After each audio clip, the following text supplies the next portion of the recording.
Hello and welcome to the final part of the Unreal Perfect walkthrough. Right now we are on the map titled Watcher of the Skies by Nivlek, I believe. Unfortunately, this is another passage map, and as you're going to see with this map and the succeeding one,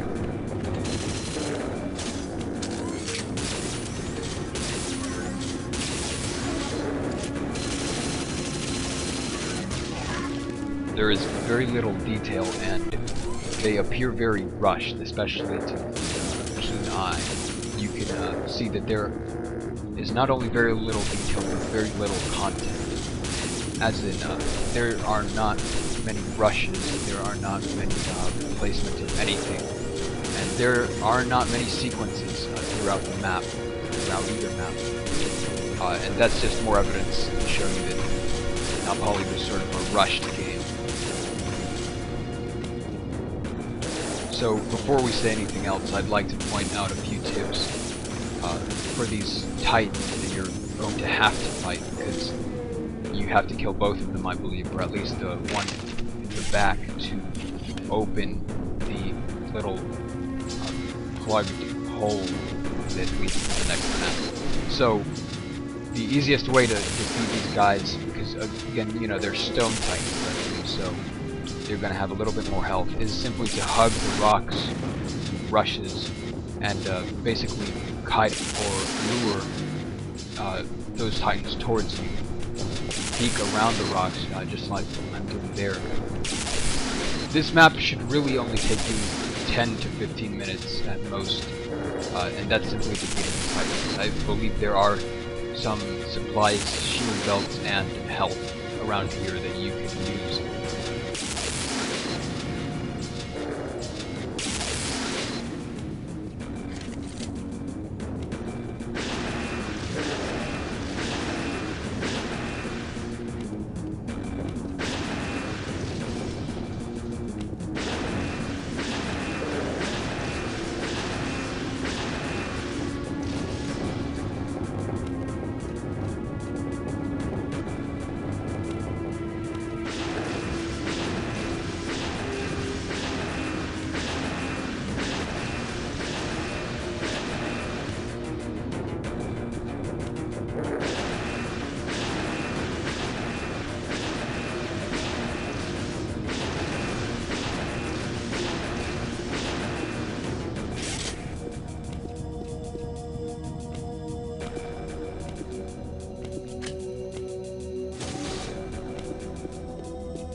After escaping from the Teridium plant, I wound up outside, on a freezing, ice-filled plateau. The contrast with the lush climate from before was startling. Anyway, while on the surface, I was surrounded by jagged cliffs and sharp peaks, so I'm thinking I'm high in the mountains. I must have covered some distance underground, and gained some serious altitude. The good news is that I'm still headed in the right direction. So now we enter the map Gala's Peak by Nivlek, and like I said previously, the most problematic feature of this map is the mere fact that it lacks detail. And of course you're not going to see that in a hallway or something of that manner. But once you get inside the castle, you'll notice that really there is only one real room and a bunch of corridors around that room. And under that there's just a little cave. And if you can kill all the enemies quickly, you pretty much have a 5-minute map here, which is even faster than the previous level where you had to kill titans.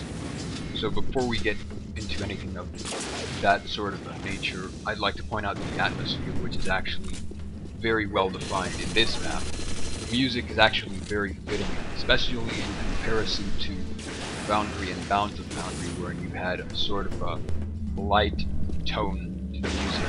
It didn't really fit. In contrast, this song seems to sort of emphasize the environment, emphasize the groundness or the concept of where you are at.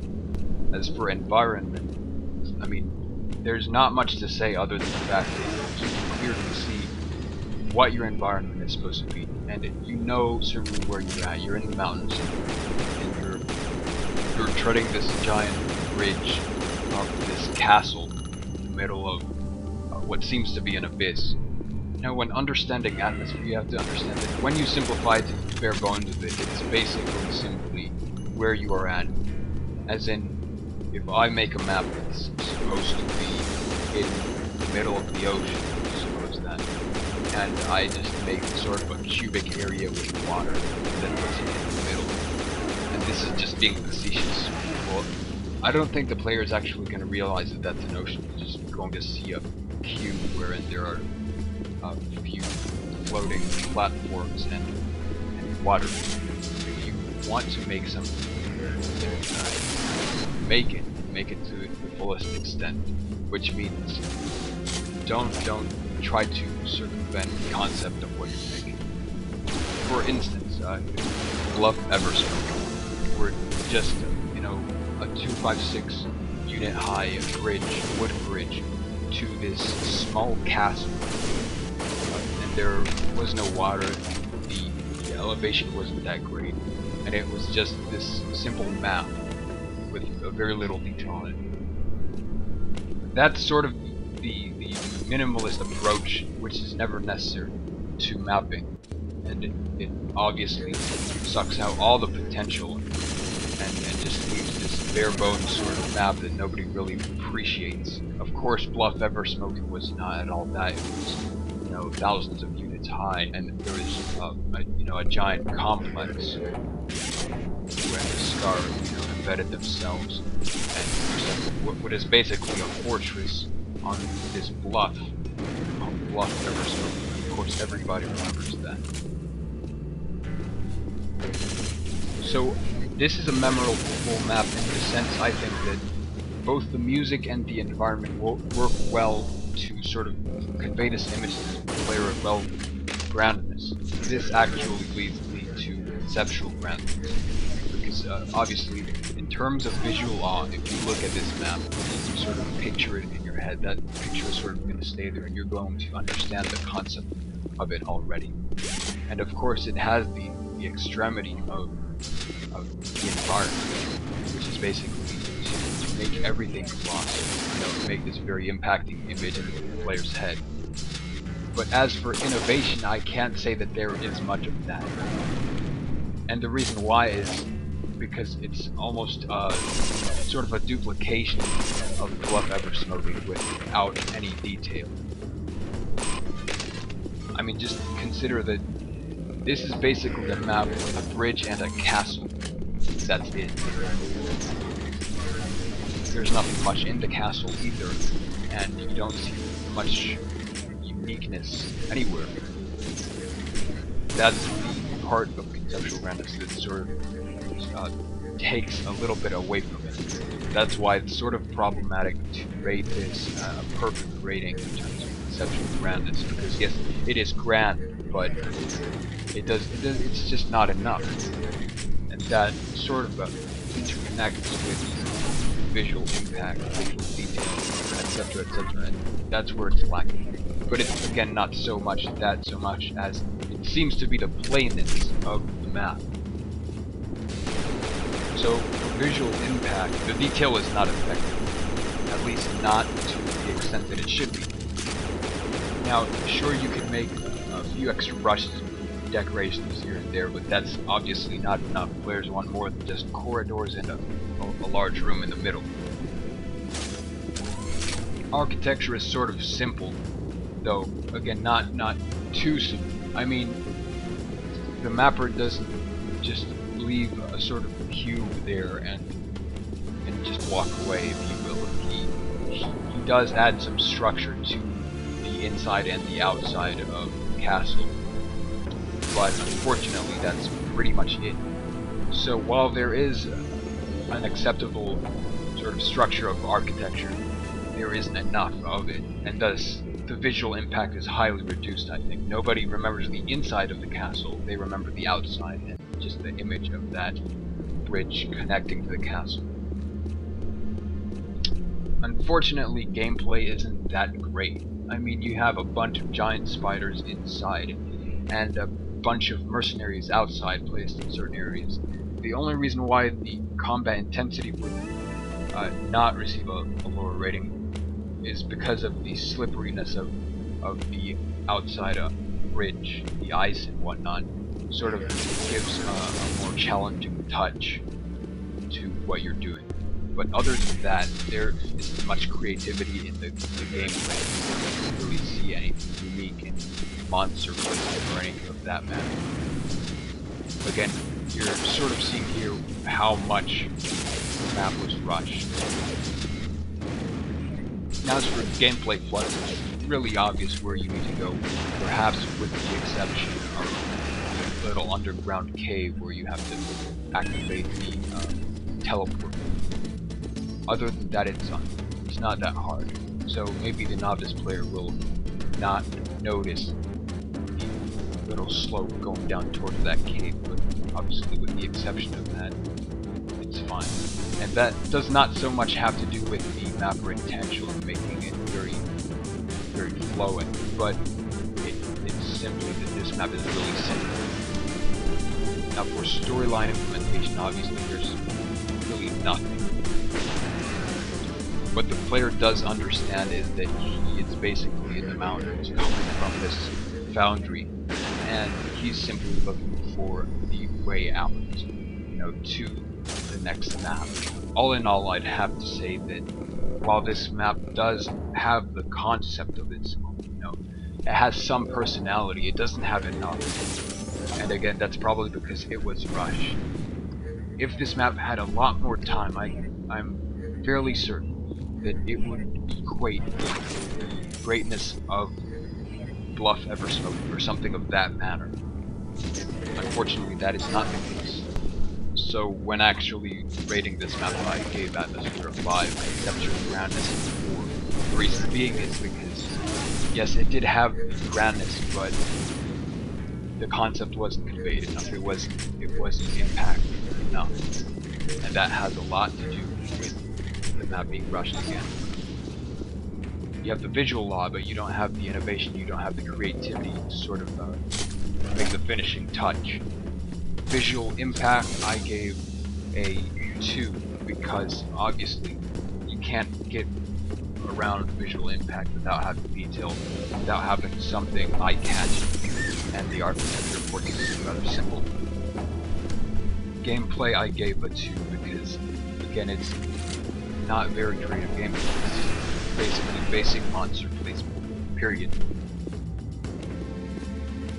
And storyline implementation got to 1. I wonder what would have happened if this map actually did get a lot more attention and was finished up in a good amount of time.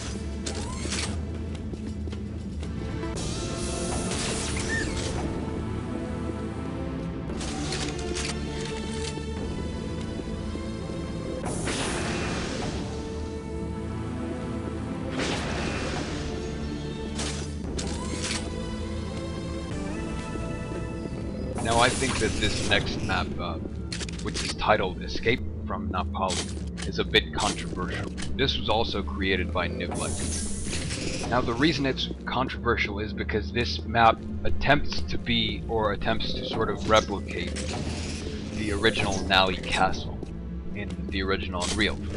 And the problem with that is not so much that it actually attempts to replicate it. The problem is that it's nowhere near as detailed in. And it's actually really a bunch of towers and corridors. It's not really a castle. While this map has a lot of detail, you can actually notice that it was also sort of rushed. The gameplay is a bit similar. So if we can go ahead and, just sort of go through the list and see why that is. In terms of atmosphere, I think that the music is actually somewhat fitting. Reason being is because it sort of emphasizes the danger and sort of an adventurous touch to the map itself. And the environment is also pretty well developed. And if you'll notice, you can hear swamp sounds and whatnot. It's sort of create this environment of, oh, okay, now I know that I'm in a swamp, or I'm in some sort of area with a lot of vegetation, a lot of water. And again, that's a very useful part of sound, that it actually sort of conveys something to the player, even when you cannot actually see what it's coming from. So, in terms of the inside of the map, it is, again, sort of detailed and not detailed. And what I mean by that is, yes, it has detail in the terms ice caves of and that nasty snow-covered architecture ridge and whatnot. were leading me in the wrong sort of define direction, the environment, away from the shuttle. and But I had the no lighting choice. is sort of When I somewhat fought my way grim into the fort and saw the teleporter, and I didn't know what to modified think. Where would to it the take extent me? that we understand Closer that to my goal, or the mapper to some actually other part took of the the planet? time to My give experience this with these teleporters definition led me to light. believe it wouldn't take me too far. Conceptual And I had no grandness choice but to is step a on bit and find difficult to out. rate, I think, because while yes, it has the concept of a castle and it's pretty colossal, it's pretty grand, it also doesn't present anything new and it's not too creative. You do see a lot of new things in a sense. Those are near duplications of what you actually saw in Nali Castle in the original Unreal. So, while it is visually awing, it can only be visually awing to the extent that it shows the concept of the map. And half the time while you're in towers or corridors, not around the castle, you don't really sort of grasp it, I suppose, grasp the concept. It's not injected into the player's mind.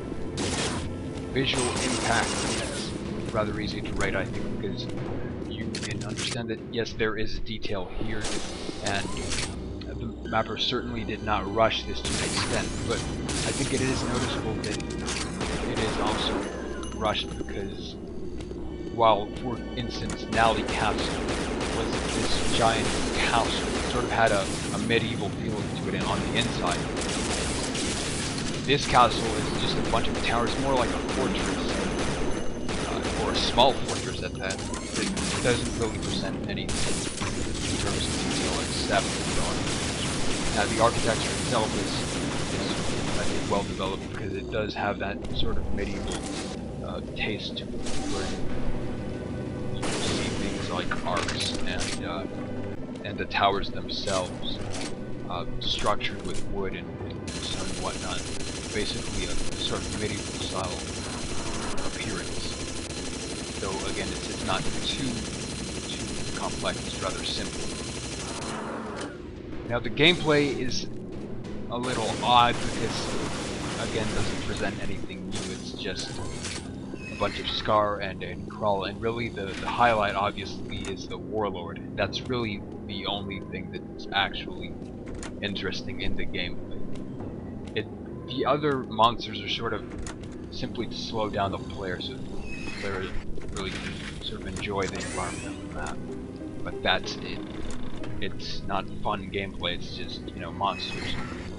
So you get that sort of unreal behavior where we're just going through the motions to actually get to the fun part of the map, intense part of the map. And the warlord fight is a bit intense, but not near as intense as the warlord fight in the cave filled with lava in the original Unreal, wherein the environment was actually very, very dangerous, and it sort of added this tone of action to combat.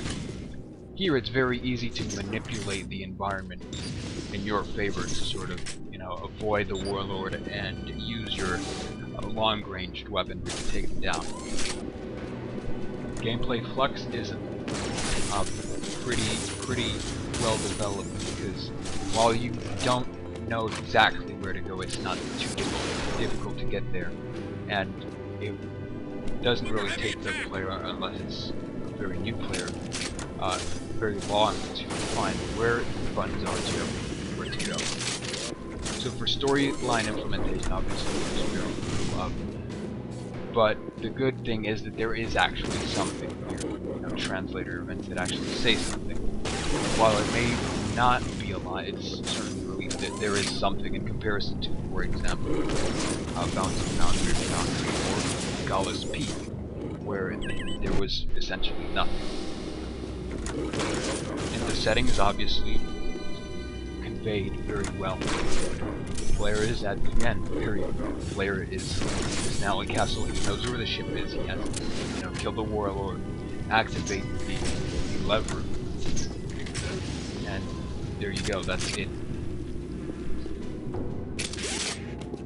So, in summary, I think that this map could have been a lot more, and could have been a lot more impacting to the player. And especially if the player is an Unreal veteran, who has played the original Unreal and beat it, and has understood and seen these environments of, the Nali Castle, and Bluff, Eversmoky, that sort of thing. That sort of player is not satisfied by this, because it's basically the same thing with nothing, no new twist, no new touch. And, looking back at this map, it's obviously a bit rushed. It obviously could have had a lot more. And if you look at it in Unreal Editor, actually, I think it sort of seems like it's just a giant hallway to this warlord area, and then you're done. I mean, forget about, the levers and whatnot. That's sort of just a way to slow down the player again, to sort of let the environment soak in. So I gave Atmosphere a 4, Conceptual Groundness a 3, Visual Impact 4, Gameplay of 3, and it's difficult for me to put a 3 at it because it's either a 3 or a 4 depending on how intense the warlord fight is, but in terms of the whole spectrum of Unreal and Unreal Return to Pali, it's not that great relative to everything else, relative to the other warlord fights, the Scarf Queen or the Titan fighting the lower temple, etc., etc. It's not that difficult and it's not that intense. So storyline implementation got 3 because there is a good amount of something relative to Gala speaking. There's nothing. So the big issue with Unreal Return to Pali is simply that it was a rushed game.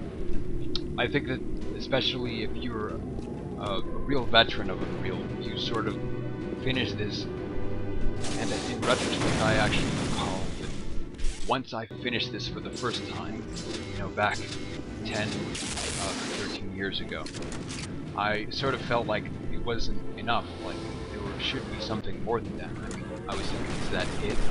Did I miss a few maps or something? Because it does have a lot of good quality maps, but some of them are either really small or just passages that didn't really quite get enough attention.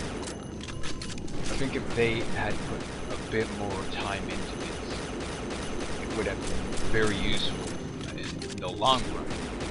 Maybe not in terms of marketing or anything like that, but in terms of the quality of the game. Now, having said that, Unreal Return to Pali, I don't think displeases both the new and the old player. I think that it's still a very memorable game, and it has a very, very well-developed storyline, and it's very consistent. I think that while the original Unreal was a better game, well, Unreal Return to Pali was still a great game in itself. It still had the Unreal feeling. It still had that nostalgic feeling of the environment of Unreal, and you don't have that with the new games. And especially relative to, for instance, Unreal 2, which was a terrible game.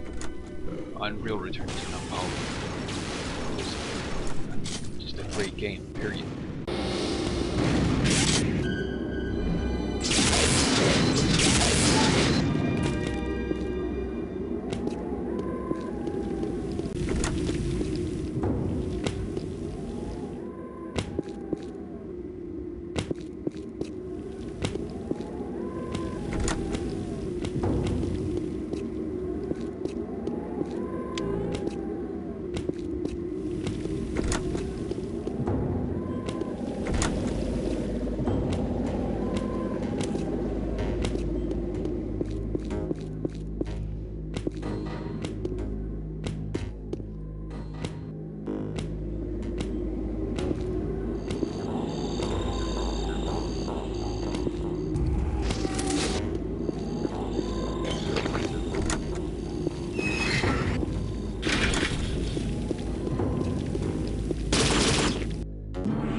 At last, I've reached the shuttle and prepped her for takeoff. The last battle with the warlord was grueling, and the crawl before that were no picnic.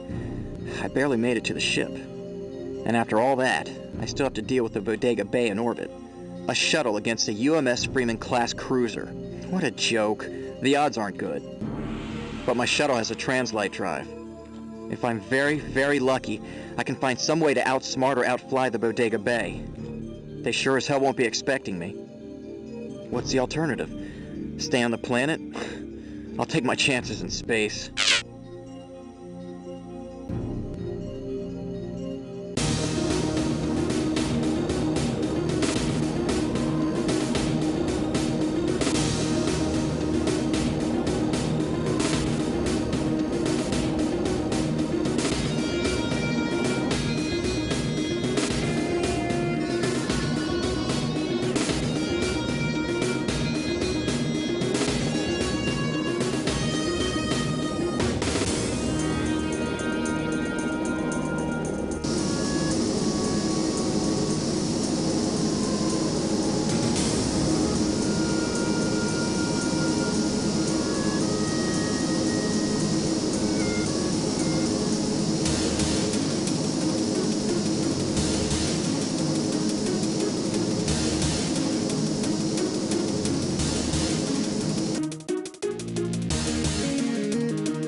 Bodega Baby shuttlecraft, please authenticate. Authenticate immediately or we will open fire.